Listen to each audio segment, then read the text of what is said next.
ꯑꯩ ꯂꯧꯅꯤꯡꯕ ꯄꯣꯠ ꯂꯧꯕ ꯆꯥꯏꯌꯦꯕ ꯁꯤꯗꯒꯤ ꯁꯤꯅꯤ ꯉꯁꯤ ꯑꯩꯒꯤ ꯕ꯭ꯔꯦꯛꯐꯥꯁꯠ ꯚ꯭ꯌꯨꯁꯦ ꯐꯖꯕꯅ ꯑꯗꯨꯁꯨ ꯆꯤꯡꯅ ꯄꯨ ꯇꯀꯥꯒ ꯋꯥꯏꯇꯩꯗꯁꯨ ꯆꯥꯔꯅꯤ ꯁꯨꯃꯥꯏꯅꯅꯦ ꯑꯩꯈꯣꯏ ꯍꯣꯇꯦꯜꯗ ꯗꯤꯟ ꯂꯦꯜꯂꯤꯁꯦ ꯔꯦꯟ ꯐꯪꯗ꯭ꯔꯤꯐꯥꯎꯗꯤ ꯁꯨꯃꯥꯏꯅ ꯂꯩ ꯇꯥꯕ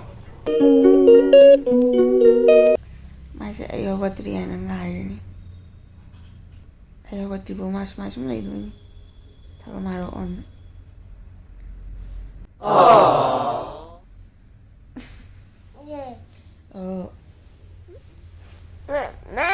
ꯍꯥꯎ ꯑꯩꯈꯣꯏ ꯍꯧꯖꯤꯛ ꯆꯥꯕꯒꯤ ꯆꯠꯂꯤ ꯍꯥꯏꯗꯤ ꯑꯩꯈꯣꯏ ꯍꯣꯇꯦꯜꯁꯤꯒꯤ ꯃꯊꯛꯇꯅꯦ ꯆꯥꯕꯒꯤꯁꯨ ꯃꯐꯝ ꯂꯩꯌꯦꯕ ꯔꯦꯁꯇꯨꯔꯦꯟ ꯍꯣꯇꯦꯜꯒꯤ ꯃꯁꯥꯒꯤ ꯑꯣꯏꯅ ꯑꯗꯨꯒ ꯑꯩꯈꯣꯏ ꯆꯥꯕꯒꯤ ꯆꯠꯂꯤ ꯍꯧꯖꯤꯛ ꯖꯦꯡ ꯍꯣꯇꯦꯜꯒꯤ ꯀꯣꯔꯤꯗꯣꯔꯁꯦ ꯐꯖꯕꯅꯤ ꯑꯦꯟꯇ꯭ꯔꯦꯟꯁ ꯁꯅꯥ ꯍꯨꯏ ꯇꯥꯁꯅꯗꯦꯅꯦ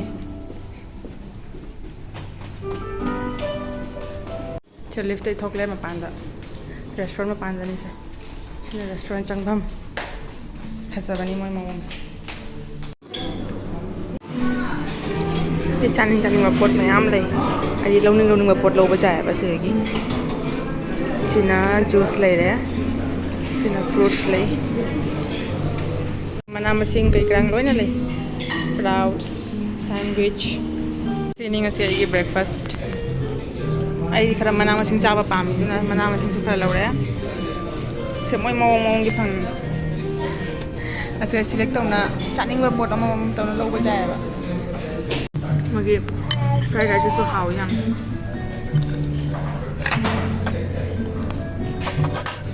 ꯑꯩꯅ ꯄꯥꯝꯕ ꯆꯥꯒ ꯀꯣꯐꯤꯒ ꯑꯗꯣ ꯁꯤꯁꯨ ꯑꯩꯅ ꯏꯁꯥꯅ ꯂꯧꯅꯤꯡꯉ ꯂꯧꯕ ꯌꯥꯏ ꯑꯩꯈꯣꯏ ꯁꯤꯒ ꯐꯝꯃꯝꯃꯤꯅꯤꯗꯣ ꯅꯨꯄꯥꯁꯤꯅ ꯏꯁꯤꯡ ꯍꯩꯗꯣꯛꯈ꯭ꯔꯦ ꯆꯤꯡꯉꯒ ꯐꯥꯕ ꯉꯝꯍꯧꯗ꯭ꯔꯦꯕ ꯑꯗꯨꯗꯨꯅ ꯍꯧꯖꯤꯛ ꯃꯐꯝ ꯆꯦꯟꯖ ꯇꯧꯈ꯭ꯔꯦ ꯁꯣꯝꯗ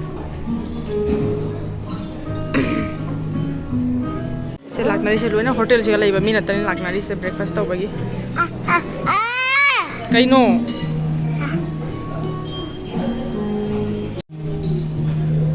이리로 와인이네.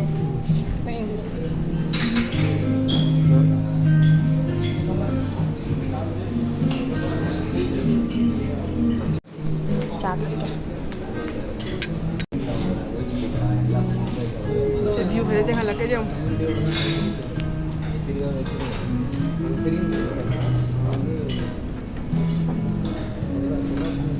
loire 우리 자. 누빠가 다 그래 막 하다. 누빠도 나 एकदम 자드래요. 그래서 나 이제 까나 깝디. 먹건 다이 깝배기.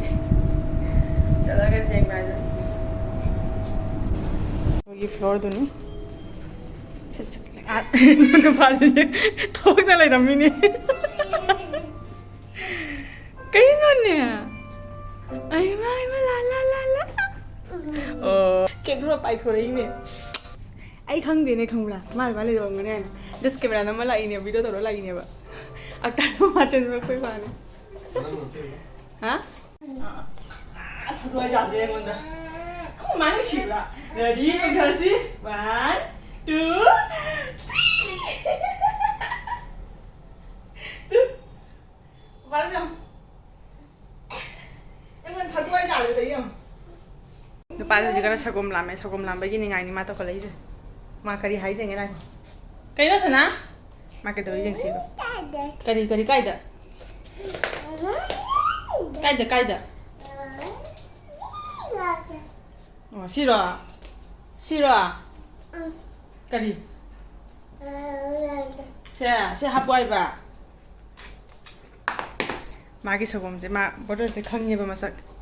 나빠서 마기 파우더 자오해봐. 두두 마 합보해봐.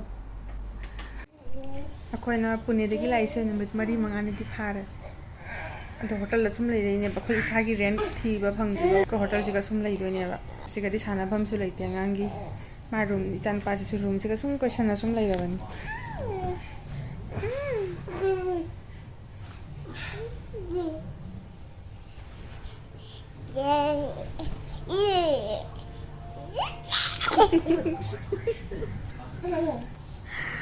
कैदौने उपाय लेते कोई दिन भर कैदौना लई टीवी जेंगना मखादा ngahak sanana दुनी तो बा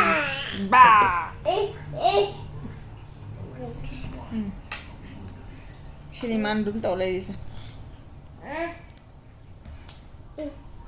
Ay chaloy.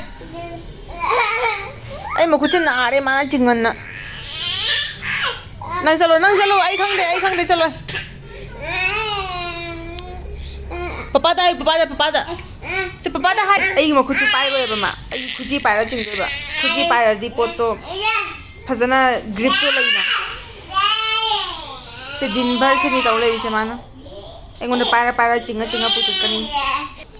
Kani nungai ta ba pin da ba lai ga nang. Taudre nungai bi de. Sana bum lai ta bani na. Kay mo hala. Kali. Bottle pi bai bottle.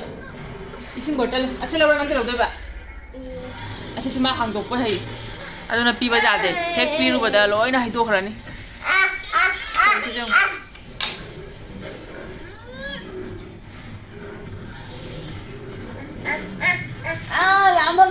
Lam phang dre.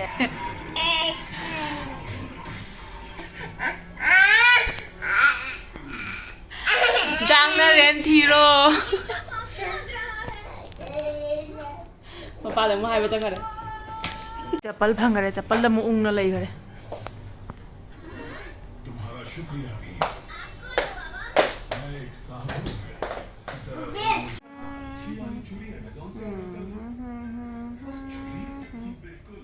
Tharo maro na sana ramare tum le ramese. Manga hak tum mari shanti ni. Tum ni ko tum ne jao. Mon pai raga.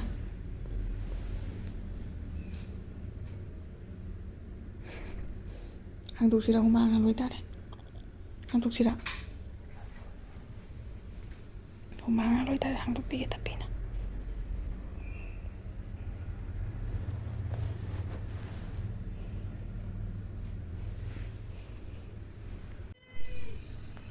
Hawale ama.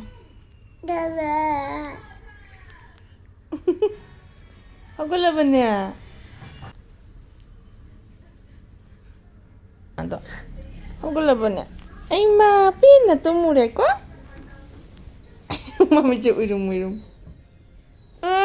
To binu ni. Jamba tau do ni. Jamba tau do ga. Ui moi pima. Besakse. Luzaba lore hoji luzaba loina sagom thakya na ma aingu makut pai jing na pu da na sagom nei bi na pi thai. Loi ngam me hoji isara da ma loina hai ba ngam. Ma bokti thanjala mani na lengba gi mode start ko. Lengo. Ma ai ko ba hogale du. क्या पूरा मेहनत तू Kaino. Kari. Kising bottle pi ba ma ngona. Kising bottle pi ba ja de.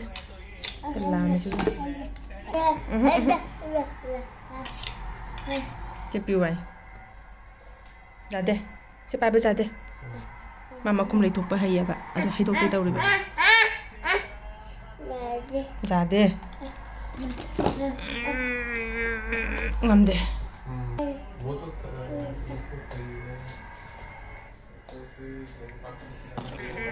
Ja de.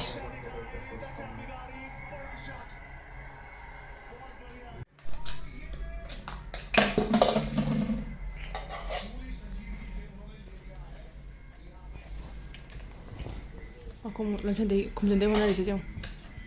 Kumjende mau kumani kumjelu, jawab ni. Sini mana tahu nada di sini din ber.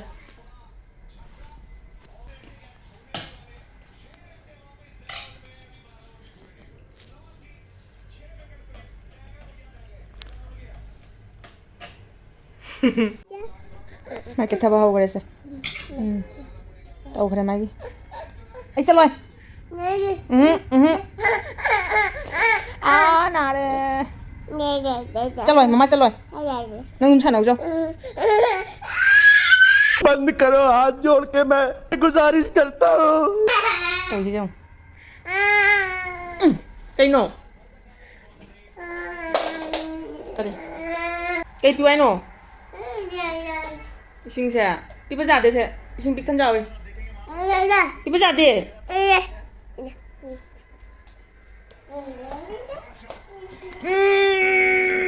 Jadi.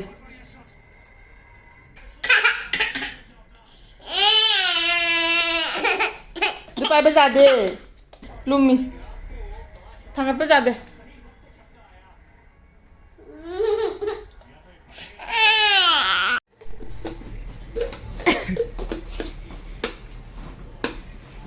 Singapore when cachar moise nungti ki cleaning tawre bed sheet dagi blanket cover mon cover pura mak change tawre mo nungti ki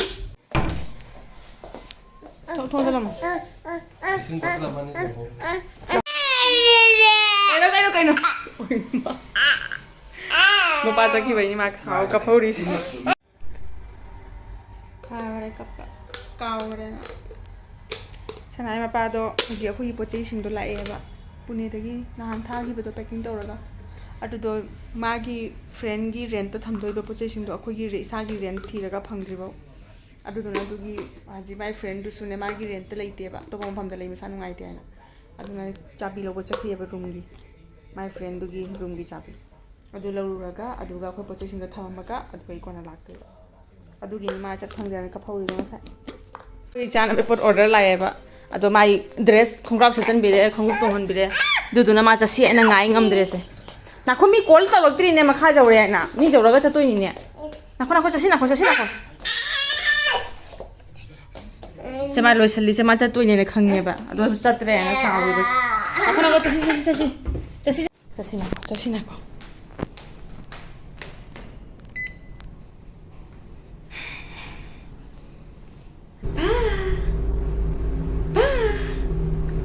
हावी लो चली ला मादी कोई फंगा लोरे आई खलिन लौरुरे मखादगी होजिक लाइ खोइगी room ममांग दा लेरे साले पुसे मथवांगी लेपो चखिनु शिलाओ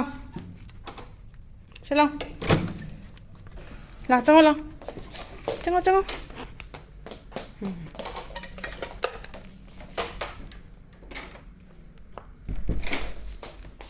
हावी जानी को लगे इस चानरी पूरे है ना मा चाबे इसी पुछली से जंगल मंद नाइको प्लेट्स पुरक ना हाई के मामा प्लेट्स पुरो हाई के प्लेट्स हावी जाना प्लेट्स पुरो हाई के को खरे सा मथौ ताबदो सिगा मखादगी सॉरी मथौता रेस्टोरेंट की मोय फोन तौरगा हाई मथौ ताएबा हजि प्लेट्स हाई करे अदो लाकपनदि nga कुइ चंगनी म नुपा सा तन पिजबिगे नुपा जानिंगना लोरे चाना बे पोट पुरे ने खंगमनि ने जानिंगना लोरे बा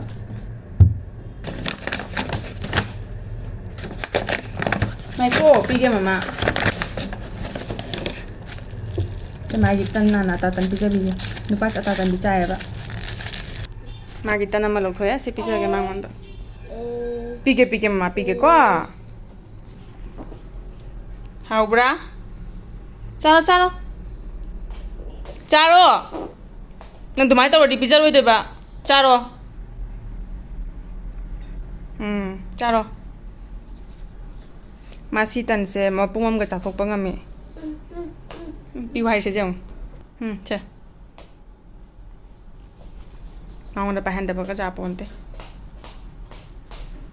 कदोइनु चा हराउरिनी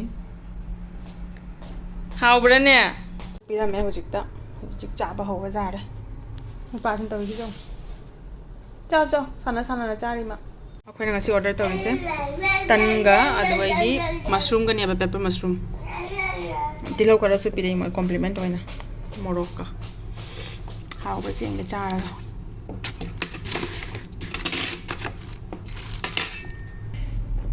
हाउगदबदि माले चारगा खंबाय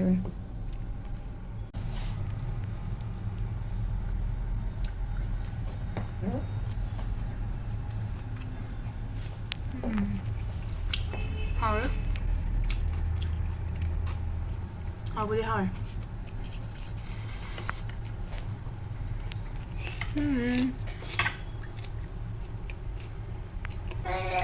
क्या ले जा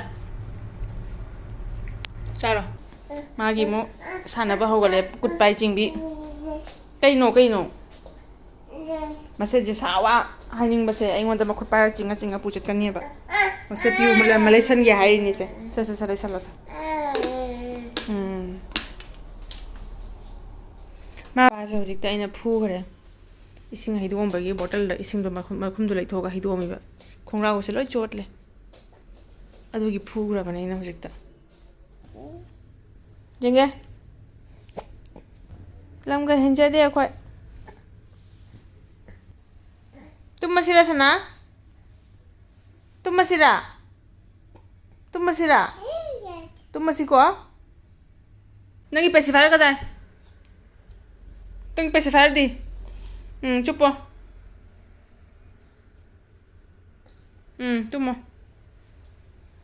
तुम हन बजाबर जेंगे मसे लाइट्स ऑफ तौरगा तुम मसिको तुम द्रोबनी मरम ओपनी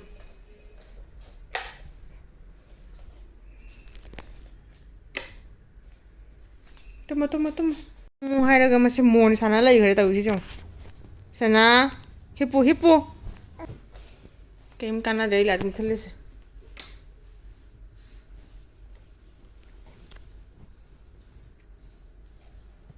तुम हायरगा से तौ लेरेस गुड जामफै तुक चावो मोंदो नंगोन हेन चाविने मोंदो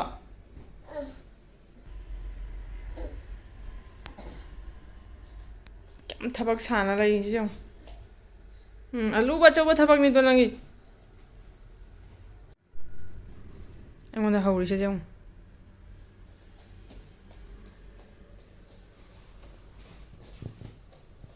ऐ दुमाय तौगनु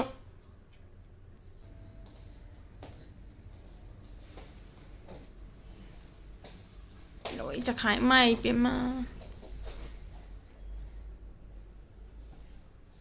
से मा तौबदा जेटलुबसु जारोयबा लावरक्तना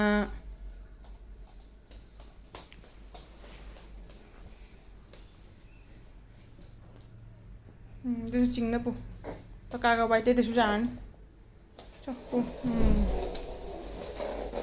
माई मनादा चंगागा सुरसु नैबा हौगले तो कइनो अइना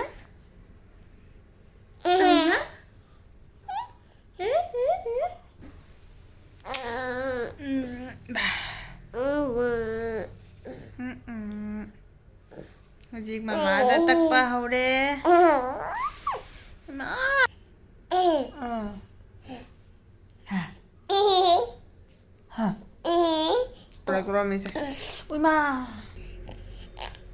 मजा आया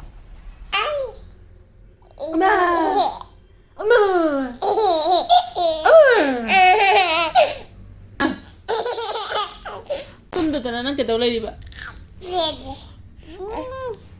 ngono on tho wai ngono on tho lai wai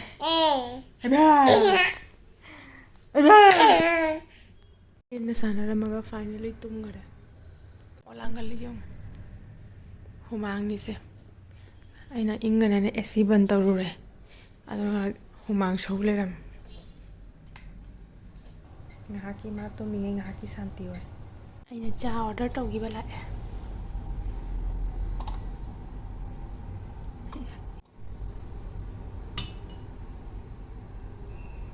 packet sama hape chini thum bawat laga jama hap san bagan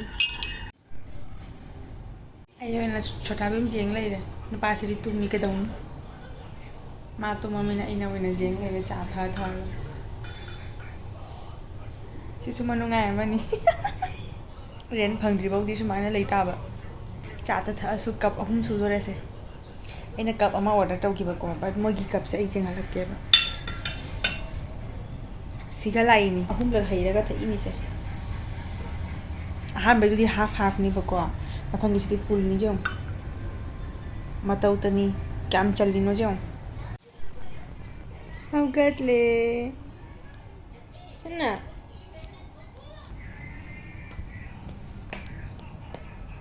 na hugula bana na mare siko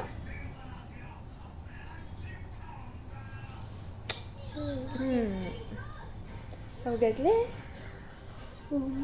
Pumas. Kari paisige ka? Deba. Nang chao isa ning deba. Nang chao bodo. Anam na ma chaning daga ingon da pijare da isi jong. Nang chao am chao. Haubra. Cha. Masak se.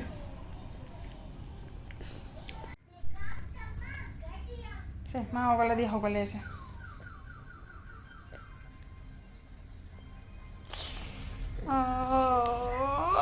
Nai ni mama sini. Nai apa mama? Nai, nang lumacin ngadi mama kap tu iba. Hatu giro. Nama ama kadang tani nenanggi. Hatu. Mama kapora. Pare kapoy itu orang tu itu. Oh, mama kapo ngamda bani ka. Ma konjala ini ay kapora hai duga. Amuka hore se magi. Ay makita tuomba. Mana ni ko hotel din lenli se. Kaya ni semari len tu no khang de. Jadi bye bye tau gak sih? Bye bye, tata. Tata. Semai sulit juga karena ni rain fong dulu. Kasi video si kalau salah ya kok masih nandang basu pide pasana. Kum tahu susah ada, amu kakak tu ni kum tahu kan? Ma, amu kau nasi matang video dah. Bye bye, tata.